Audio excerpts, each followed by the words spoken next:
கர்நாடக மாநிலத்துல தற்போது முதலமைச்சராக இருக்கக்கூடிய டி.கே. சிவகுமார் சொன்ன அந்த வார்த்தை.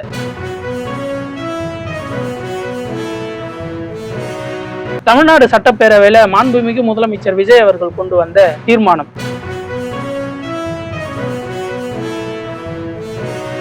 பல ஆண்டு காலமாக தமிழ்நாட்டுக்கும் கர்நாடகத்துக்கும் நீடித்து வரும் பகை.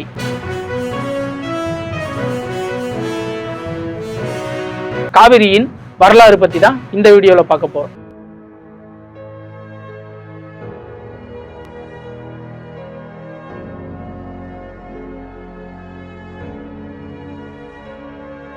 காவிரி அப்படின்னு எடுத்துக்கிட்டோம் அப்படின்னா, காவிரின்றது வெறும் ஒரு நதியாவோ இல்ல வெறும் ஏதோ ஒரு ஆறு அப்படின்னு மட்டும் இல்லாம 2 மாநிலங்களுக்கான ஒரு உணர்ச்சிக்கான பிரச்சனையா தான் நம்ம காவிரியை பார்க்கணும். ஏன்னா இது எப்படி தமிழ்நாட்டுக்கும் தமிழர்களுக்கும் தமிழக விவசாயிகளுக்கும் உரிமையோ, அதே போல கர்நாடகத்துக்கும் கர்நாடகத்துல இருக்கிற விவசாயிகளுக்கும் கர்நாடக மக்களுக்கும் அது அவங்களோட தேவை. அதனால 2 மாநிலத்துக்குமான உரிமைக்கான பிரச்சனையா தான் நம்ம காவிரியை பார்க்கணும். இப்போ ஏன் இந்த காவிரியை பத்தி நம்ம பேசுறோம் அப்படின்னா, இப்போ திரும்பவும் அந்த பிரச்சனை திரும்பவும் தொடங்க ஆரம்பிச்சிருக்கு. கர்நாடக மாநிலத்துல தற்போதைய முதலமைச்சரா இருக்கக்கூடிய டி.கே. சிவகுமார் அவர்கள் மேகதாது அணை என்னோட கனவு, அதனால அதை நான் கட்டாம விட மாட்டேன் அப்படின்னு சொல்லிட்டு ஒரு பேச்சுவார்த்தையை விட்டதும், அதுக்கு பதிலாக தமிழக சட்டப்பேரவையில விஜய் அவர்கள் ஒரு தீர்மானத்தை கொண்டு மேகதாது அணையை கட்டக்கூடாதுன்னு சொல்லிட்டு ஒரு தீர்மானத்தை கொண்டு வந்ததா இருக்கட்டும். இந்த பிரச்சனைகள் திரும்ப திரும்ப ஒரு செயின் ரியாக்ஷன் போல திரும்ப திரும்ப நடந்துட்டே இருக்கிறதுனால இப்ப இதை பேசக்கூடிய கட்டாயத்துல நாம இருக்கோம். முதல்ல இந்த மேகதாது பிரச்சனை, காவிரி பிரச்சனை, இதை பத்தி பாக்குறதுக்கு முன்னாடி காவிரியோட பெருமை என்னன்றத பார்த்தால்தான். கர்நாடகத்துல கூர்க் மாவட்டத்துல தலக்காவேரி அப்படின்ற இடத்துலதான் இந்த காவிரி பிறகு. இந்த தலக்காவேரி அப்படின்ற இடத்துல ஏற்கனவே காவிரி அம்மனுக்கு ஒரு கோவில் கட்டி வச்சிருக்கிறாங்க. குடகு மாவட்டத்துல தலக்காவேரி அப்படின்ற இடத்துல பிறப்பெடுக்கிற இந்த காவிரி நதிநீர் சுமார் 805 கிலோமீட்டர் பயணம் பண்ணி தமிழ்நாட்டோட பூம்புகார் அப்படின்ற இடத்துல வங்காள விரிகுடால கடல்ல கலக்கு. இந்த 805 கிலோமீட்டர் பயணத்துல சுமார் கிட்டத்தட்ட 81,155 சதுர கிலோமீட்டர் அளவுக்கு பசுமையை செழிக்க வைக்கிறது இந்த காவிரியோட வேலை. காவிரி நதியால செழிப்பா இருக்கக்கூடிய 81,155 சதுர கிலோமீட்டர்ல தஞ்சாவூர், திருச்சி, நாகை போன்ற இடங்களும் சேர்ந்து வருது. இந்த தஞ்சாவூர், திருச்சி, நாகை இந்த இடங்கள்லாம் இந்த காவிரி நதி நீரை மட்டுமே நம்பி வாழக்கூடிய ஒரு கிராமங்கள். விவசாயத்துக்கா இருக்கட்டும், குடிநீரா இருக்கட்டும், எல்லா விஷயத்துக்கும் காவிரி நதி நீரை மட்டுமே நம்பி வாழக்கூடிய ஒரு மக்கள் இருக்கிற பகுதினா அது தஞ்சாவூர், நாகை, திருச்சி இந்த மாவட்டங்கள் தான். இந்த காவிரிய டெல்டா மாவட்டத்தை தாண்டி மற்ற பகுதிகளில் இருக்கக்கூடிய மக்கள் எல்லாருமே ஏதோ ஒரு மாநிலத்தோட பிரச்சனை, இல்ல தமிழ்நாட்டுல இப்படி ஒரு பிரச்சனை இருக்குதுப்பா அப்படின்னு மட்டுமே தான் பாக்குறாங்களே தவிர, இது தமிழகத்தோட ஒட்டுமொத்த வாழ்வாதாரத்துக்கான பிரச்சனைன்றது யாருக்குமே தெரியாது. தமிழகத்தில் இருக்கக்கூடிய கிராமங்களின் உயிர் நாடியாக பார்க்கப்படுகிறது காவிரி நதிநீர். அதனாலதான் தென்னிந்தியாவின் கங்கா அப்படின்னு சொல்லிட்டு காவிரிக்கு பேர் வச்சு கூப்பிடுறாங்க. அது மட்டும் இல்லாம தங்கத்துக்கு ஈடானதா இங்க இருக்கக்கூடிய விவசாயிகள் பாக்குறாங்க. அதுக்காக தான் பொன்னி அப்படின்னு பேர் வச்சு தமிழகத்துல அழைக்கிறாங்க. என்னதான் காவிரி நதிநீர் மேல இவ்வளவு சிறப்புகள் இருந்தாலுமே கூட அது தமிழகத்துக்கும் கர்நாடகத்துக்கும் இருக்கக்கூடிய ஒரு பிரச்சனையா தான் பார்க்கப்படுது. காவிரி நதிநீர் வெறும் மனிதர்களுக்கான பிரச்சனைகளா மட்டும் இல்லாம, மாநிலங்களுக்கான பிரச்சனைகளா மட்டும் இல்லாம ஒரு அரசியல் ஆதாரமாகவும் தேடப்படுது அப்படின்றதுதான் சமூக வலைதளங்கள்ல இருக்கக்கூடிய அரசியல் விமர்சகர்களோட கூற்றாவும் இருக்கு. அப்படி என்ன இதுல அரசியல் பண்ணிட போறாங்க அப்படின்றத நம்ம ஆரம்பத்துல இருந்து இப்போ வரைக்கும் என்ன நடந்திருக்குதுன்றத பார்த்தோம். 1892ல மெட்ராஸ் பிரசிடென்சி, அதாவது இன்னைக்கு இருக்கக்கூடிய தமிழ்நாடு, மைசூர் அரசு, அதாவது இன்னைக்கு இருக்கக்கூடிய கர்நாடகம், இவங்க 2 பேருக்குள்ளார ஒரு ஒப்பந்தத்தை கொண்டு வராங்க. அதாவது பிரிட்டிஷ் ஆட்சி காலத்துல, அதுக்கு முன்னாடியில இருந்தே இந்த பிரச்சனை, அதாவது பிரிட்டிஷ் ஆட்சி காலத்துல இருந்தே இந்த காவிரி நதிநீர் பிரச்சனைன்றது இருந்துட்டு தான் இருக்கு. இது இங்க மட்டும் இல்ல, மாநிலங்களா பிரிச்சதுக்கு அப்புறம் பல மாநிலங்களுக்கு இடையில, இப்ப நம்மளுக்கு தமிழ்நாடுக்கும் கர்நாடகத்துக்கும் இடையில இந்த நதிநீர் பிரச்சனை இருக்குதோ, அது போல ஒவ்வொரு மாநிலத்துக்கு இடையிலையும் இந்த மாதிரி ஏதோ ஒரு நதினால பிரச்சனை இருக்கு. அதாவது நர்மதா ஆறுனால, கோதாவரி ஆறுனால அப்படின்னு சொல்லிட்டு ஒவ்வொரு மாநிலத்துக்கு இடையிலையும் பிரச்சனைகள்ன்றது இருந்துட்டு தான் இருக்கு. அது போலதான் இந்த பிரச்சனையும் பார்க்கப்படணும். ஆனா இது வெறும் நதிநீர் பிரச்சனையா மட்டும் இல்லாம இது அரசியலா பார்க்கப்படும் போதுதான் நம்ம வரலாறை தெரிஞ்சுக்க வேண்டிய அவசியம் ஏற்படுது. 1892 இவங்க 2 பேருக்குள்ளார ஒரு ஒப்பந்தம் வராங்க.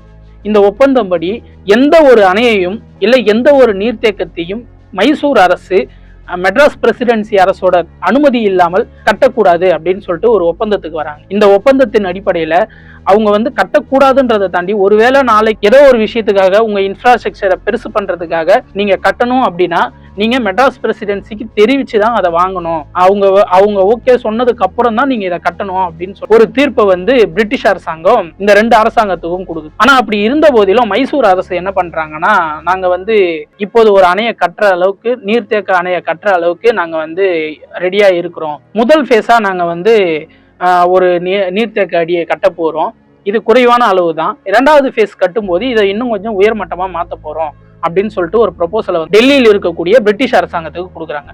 இந்த டெல்லியில இருக்கக்கூடிய பிரிட்டிஷ் அரசாங்கம் முதல் ஃபேஸுக்கு ஓகே சொல்றாங்க. 2வது ஃபேஸா ஒன்று கட்ட போறேன்னு சொல்றீங்கல்ல, அதுக்கு வந்து எங்களால உரிமை தர முடியாது அப்படின்னு சொல்லிட்டு சொல்றாங்க.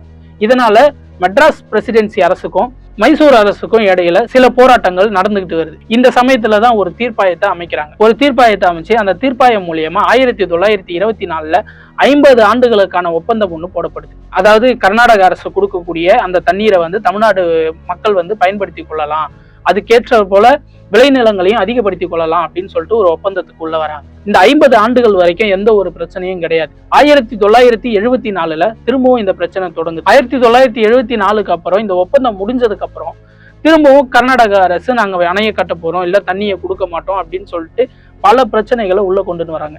அணை கட்டுறது, நீர் விடாம தடுக்கிறது, அது போல பல பிரச்சனைகளை முன்னெடுக்கிறாங்க. இதோட விளைவா தமிழ்நாட்டு விவசாய மக்கள் அனைவருமே ஒரு போராட்டத்தை முன்னெடுக்கிறாங்க. ஒரு இல்ல பல விதமான போராட்டங்களை முன்னெடுக்கிறாங்க. காரணம் என்னன்னா, தன்னோட உரிமை அந்த காவிரி நீர் இருந்தாதான் நாங்க எல்லாரும் உயிர் வாழ முடியும் அப்படின்ற ஒரு காரணத்துக்காக போராட்டங்களை முன்னெடுக்கிறாங்க. ஆனா இந்த கர்நாடக அரசு இந்த போராட்டங்களுக்கு எதிர்ப்பு தெரிவித்து அங்க இதை விட மிகப்பெரிய போராட்டங்களை நடத்திட்டு இருந்தாங்க. பல பிரச்சனைகளுக்கு உள்ளான இந்த காவிரி நதிநீர் பிரச்சனை 1990 திரும்பவும் ஒரு காவிரி நீர் தீர்ப்பாயம் கொண்டு வரப்பட்டுச்சு. இந்த காவிரி நீர் தீர்ப்பாயம் கொண்டு வரப்பட்டதோட நோக்கம் என்னன்னா, இரு தரப்போடுவும் அனைத்து கட்ட விசாரணையும் நடத்தி இதுக்கு ஒரு முடிவு கொண்டு வரணும் அப்படின்றதுக்காக இந்த தீர்ப்பாயம் வந்து கொண்டு வர பல ஆண்டுகள் விசாரணைக்கு அப்புறம் 2007 இதுக்கு தீர்ப்பளிக்கப்பட்டுச்சு. இதுல நீர் பகிர்வு அளவு நிர்ணயம் பண்ணப்பட்டு இது நடந்ததுக்கு அப்புறம் 2018 உச்ச நீதிமன்றத்துல திரும்பவும் ஒரு தீர்ப்பு வருது.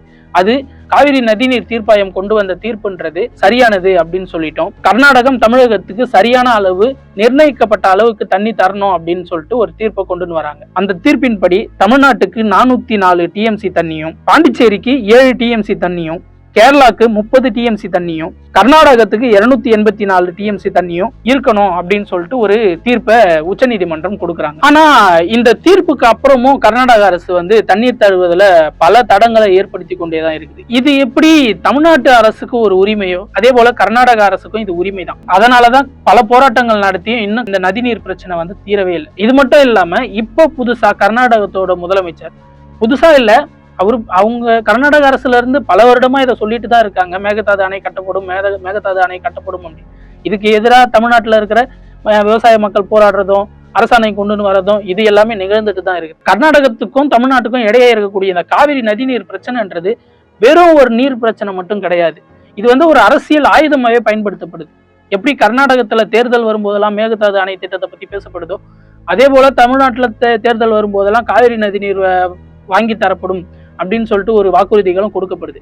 இந்த பிரச்சனைகளுக்கான தீர்வா நம்ம என்னெல்லாம் பார்க்கணும் அப்படின்னா, மாநில அரசுகள், அதாவது இரு மாநில அரசுகளும் ஒத்துழைக்கணும். பிறகு நீர் மேலாண்மை திட்டங்களை புதுசா கொண்டு வரணும். அதுக்கப்புறமா அரசியல் இல்லாத இந்த பிரச்சனையை அணுகணும். இது தமிழ்நாடு அரசா இருந்தாலும் சரி, கர்நாடக அரசா இருந்தாலும் சரி, இரு அரசுகளுமே அரசியல் இல்லாமல் இந்த பிரச்சனையை அணுகுனா சுமூகமான முடிவுக்கு சீக்கிரம் கொண்டு வரலாம். முடிவா ஒண்ணு சொல்லணும் அப்படின்னா, தமிழ்நாட்டை பொறுத்த வரைக்கும் காவிரி வந்து ஒரு நதி மட்டும் அல்ல, அது தமிழ்நாட்டு மக்களோட வாழ்வாதாரம். கர்நாடக அரசை பொறுத்த வரைக்கும் மேகதாதுன்றது ஒரு திட்டம் மட்டும் இல்ல, அது அவங்களோட எதிர்காலம். காவிரி ஓடட்டும், அதோடு சேர்ந்து மக்கள் வாழும் ஓடட்டும். நன்றி, வணக்கம்.